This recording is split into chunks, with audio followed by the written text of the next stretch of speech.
Tax से जुड़ी हर उलझनों को दूर करने के लिए लेकर हम हाजिर हैं आपका पसंदीदा शो टैक्स गुरु, जहां हम नियमों के दायरे में रहकर टैक्स बचाने के बेहतरीन तरीके आपको बताते हैं। नमस्कार, मैं हूं लक्ष्मण राय और आज हमारे साथ होंगे इस बार जाने माने टैक्स एक्सपर्ट शरद कोहली साहब। सर, आपका स्वागत है हमारे शो में। और कोहली साहब, आपको दो तीन काफ़ी खास बातें बताने वाले हैं जिससे अब तक शायद आप वाकिफ़ नहीं होंगे, इसलिए इस शो में कहीं जाइएगा नहीं, क्योंकि हम आपको बताने वाले इस शो में ख़ास तौर से कि बच्चों के नाम पर आए इनकम टैक्स नोटिस का क्या है असली मामला, कैसे दें इस नोटिस का जवाब। साथ ही ये भी बताएंगे कि EIS for tax payers app जो इनकम टैक्स विभाग ने जारी किया है वो आपके पास होना क्यों है ज़रूरी, और एजुकेशनल कारोबार के लिए GST फाइलिंग के क्या है नियम। इन सारे मुद्दों पे बातचीत करेंगे, लेकिन सबसे महत्वपूर्ण मुद्दा वो कि कई इनकम टैक्स पेयर्स या कहें सभी इनकम टैक्स पेयर्स के लिए काफ़ी आसान कर दिया इनकम टैक्स विभाग ने एक कदम उठा करके। वो कदम है कि EIS फॉर टैक्स पेयर्स करके एक ऐप इनकम टैक्स विभाग ने जारी किया है, इसको लॉन्च किया है। और जब शुरू में आया तो मुझे लगा कि पता नहीं ये ऐप, और जब हम कंप्यूटर पर देख ही लेते हैं EIS तो फिर ऐप पे क्यों जाए।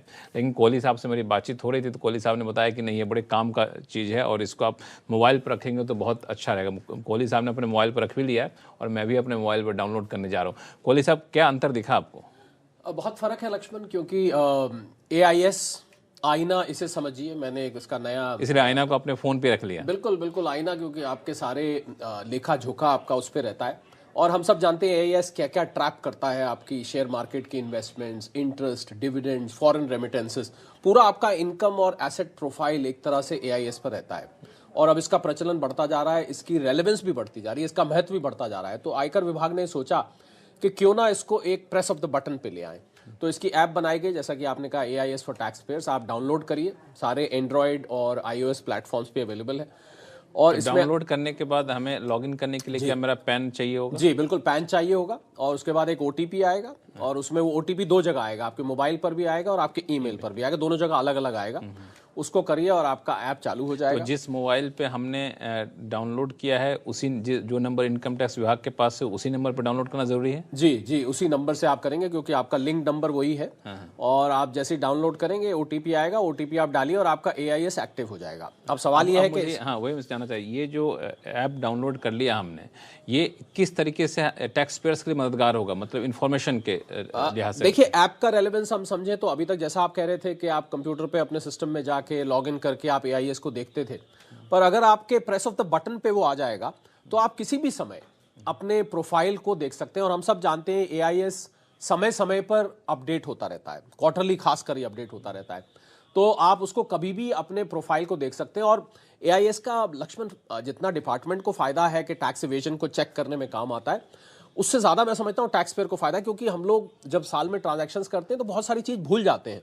और ये नहीं कि जानबूझ के कोई टैक्स पेयर AIS में आए हुए आइटम को अपने इनकम से अलाइन नहीं करेगा या रिटर्न में दिखाएगा, कई दफ़े अनजाने में भी भूल जाता है। तो अगर आप उसको प्रेस ऑफ द बटन से करते हैं, और एक बहुत बड़ा फायदा जो इसमें दिया गया है ऐप में, कि आपके वहाँ जो ट्रांजैक्शन आ रहा है उसको आप अग्री या डिसअग्री भी कर सकते हैं। मतलब आप मान लीजिए किसी और का ट्रांजैक्शन उसमें दिख रहा है, अक्सर शिकायत आती है कि ये तो हमने ऐसा कुछ किया ही नहीं, तो आप वहीं पर ऐप से ही उसको डिसएग्री भी कर सकते हैं। तो ये मैं समझता हूं एक शॉर्टकट AIS को देखने का और AIS पे अग्री डिसएग्री करने का टैक्स पेयर्स के लिए बहुत। और आप देखिएगा जैसे जैसे समय बीतेगा, आप देखेंगे कि इस ऐप के बिना लोगों को रहना मुश्किल हो जाएगा। बिल्कुल। अब मुझे लगता है कि मोबाइल पर रहेगा तो जब भी आपके पास समय है, आप ट्रेवल कर रहे हैं, आपके पास टाइम है 2 मिनट का चेक कर लिए कुछ गलत तो नहीं आ गया जो जिससे हम सहमत नहीं होते हैं, तो ये एक काफ़ी फ़ायदेमंद है और सुविधाजनक भी रहेगा। इसको देखते रहिए, इससे गलती से ज़्यादा टैक्स की देनदारी अगर बन जाती है तो सुधारने का आप मौका भी दे सकते हैं अपने आप को भी और इनकम टैक्स विभाग को भी। तो इस ऐप को डाउनलोड करिएगा, मैं भी डाउनलोड करूँगा, और कोई दिक्कत आएगी तो फिर कोहली साहब को पकड़ा जाएगा। कोहली साहब, अब शुरू करते हैं सवाल जवाब का सिलसिला। सबसे पहला कॉल हमारे पास दिल्ली से आया है, लोकेश नेहरा जी का फोन है। लोकेश जी नमस्कार, कैसे हैं आप? Hello sir. हेलो, मैं कैसे ठीक हैं हूँ सर, आप कैसे हैं? बढ़िया, बताएं क्या सवाल आपके पास? सर मेरा क्वेश्चन GST से रिलेटेड था। तो जोर से बोलेंगे, आवाज बस। जी जी, हाँ। मेरे कोचिंग सेंटर है सर दिल्ली में, साउथ दिल्ली में। और उसकी जो टर्नओवर है, अभी जो फाइनेंशियल ईयर खत्म हुआ था 30 मार्च को, तो तब मैंने देखा कि इसकी जो टर्नओवर है वो 20 लाख से ऊपर जा चुकी है। और पहले ये तक कि मेरी एजुकेशनल सर्विसेज एग्जाम्प्ट होती हैं GST में, तो मैंने GST नंबर लिया हुआ नहीं था। अच्छा। अभी जो उसने की मेरे को एक फ्रेंड ने इन्फॉर्म किया कि जीएसटी नंबर मुझे ले लेना चाहिए, तो उसी में कंफ्यूज था कि मुझे जीएसटी नंबर ले लेना चाहिए, कंपलसरी है ऐसा कुछ। ये इनका 30 मार्च 2023 से ऐसा बता रहे हैं कि टर्नओवर 20 लाख के पार हो चुका है। अब जीएसटी रजिस्ट्रेशन लेना चाहिए। इनको ऐसा है कि एजुकेशन प्रोवाइडर हैं तो हम नहीं दें, जरूरत नहीं है। जी हाँ।